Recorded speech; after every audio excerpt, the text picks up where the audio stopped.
Welcome back, everybody.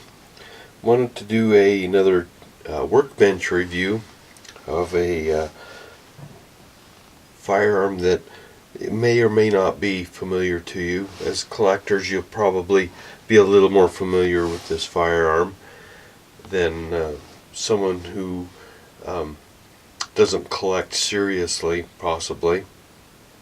But it's a fairly well-known firearm. As you know, it's the FN Browning 1910. This is actually the 1922 version of that firearm. They were changed in configuration slightly from the 1910 version, and this version, I am not certain how many of this version was built. That part I do not know. But I do know the build date on this gun approximate. Again, some of these German firearms from that era, the records have all been lost, and it's difficult to ascertain when they were built. However, the serial number on this, they have block numbers on them, and this one is a C block, which means it's a very late Belgium occupied by Germany production. It puts it in the final block of these guns that were produced for the German military of World War II, which means it was built in 1944. Now, this gun does have the German Waffenamt marks on it, the Nazi Germany, and let's take a closer look at it. The FN Belgium Browning. Now, Belgium was occupied by Germany very quickly. I believe 1940.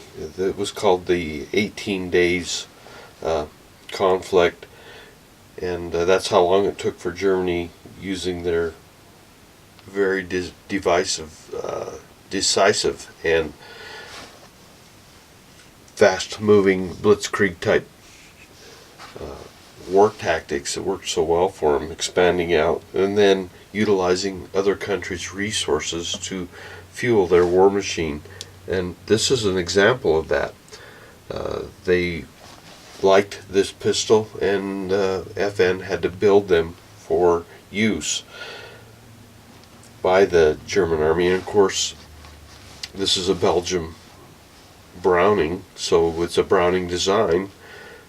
The American John Moses Browning designed this firearm, and like the FN A5 is a Browning shotgun.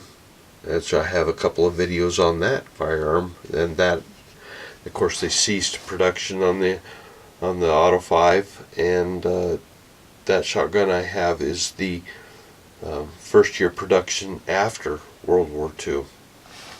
You can go back and see that video on that remarkable firearm. Let's take a closer look. I'm going to bring it up a little bit closer and show you the markings on this firearm.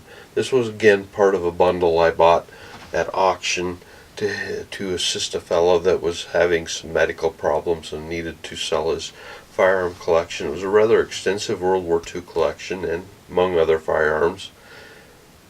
And we'll get the camera to focus up here if we can, and we can see the FN roll mark on it. And then right below that, see if we can get a good view. I'll move it around here so the light reflects upon those German markings that are applied to it.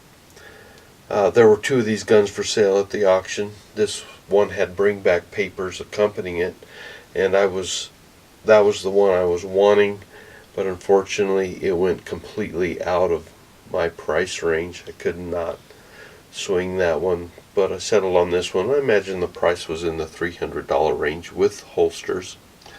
I'll show you those, and there you can see that C block right there. Both and the frame also has a C block number. Now, these guns, typical of a Browning design, they have a backstrap safety, and that safety is quite stiff, and in fact it's almost difficult for me to push it in. We'll verify that it is empty for you. And it's almost difficult to fire because of the pressure it takes to force that into place. Again, it has the European style release. It's actually operates off the same spring that it's just a two-sided spring. You can see it's quite a long and elaborate lever. Sight pictures, it's there. Again, it's much like the Ortgies I showed previously, just a simple post and V-notch, not super accurate, typical sights of that era. Interesting design in that it actually, the fore-end muzzle is removable, has this small spring lever here, quite stiff spring on it. In fact, I just broke my thumbnail trying to move it backwards. And then that barrel shroud off the end of the barrel is removed, and the firearm can be disassembled using this disassembly notch.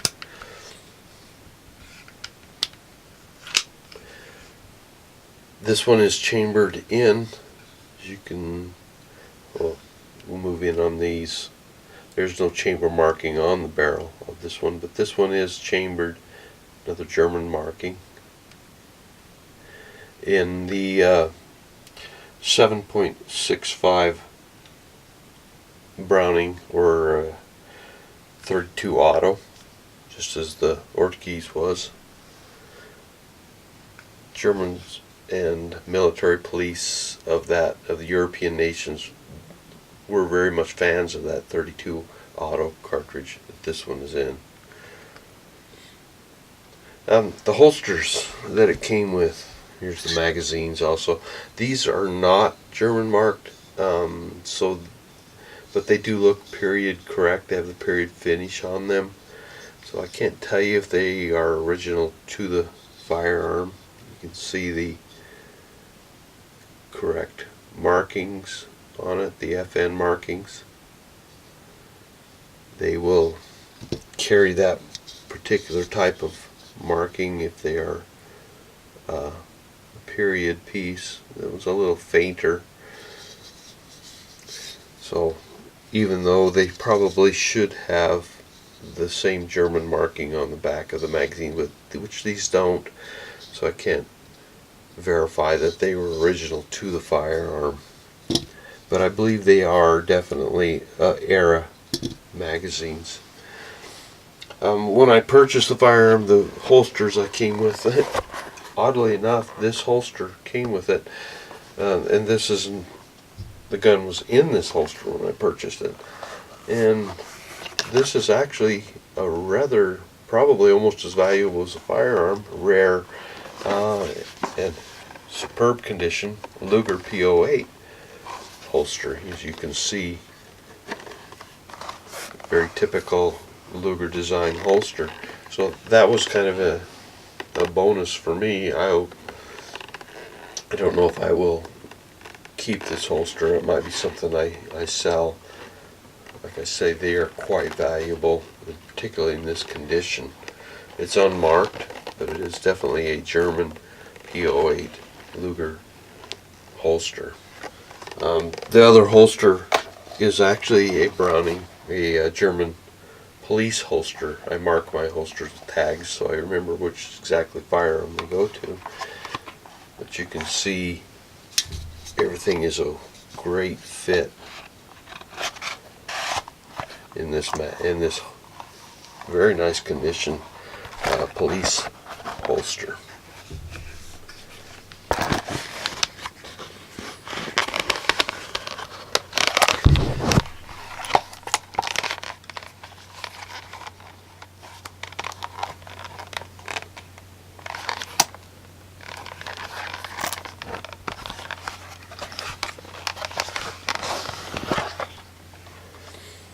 So there we have it. Very interesting piece of history, and